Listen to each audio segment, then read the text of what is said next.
Ed ora occupiamoci del campionato di promozione. Uno straordinario Casteltermini supera con un netto 4-1 la forte Folgore di Castelvetrano e consolida la vetta della classifica. La squadra del tecnico Pino La Bianca firma la vittoria grazie alle reti di Piazza, che ha segnato una pregevole doppietta, Giuliano e Fofanà.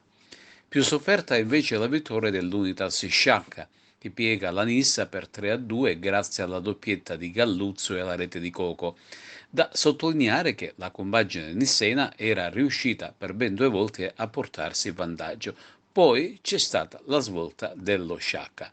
Giornata positiva anche per l'Empedoclina, che è passata in vantaggio, rimedia e supera la Mazzarese per 2-1 grazie alle reti di Abate e Danelli.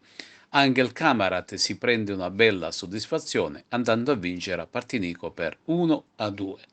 Adesso nei primi due posti ci sono due agrigentine, il Casteltermini con 24 punti, seguito a ruota ad appena un punto dall'Unitas Sciacca. Più staccata l'Empedoclina al settimo posto con 16 punti.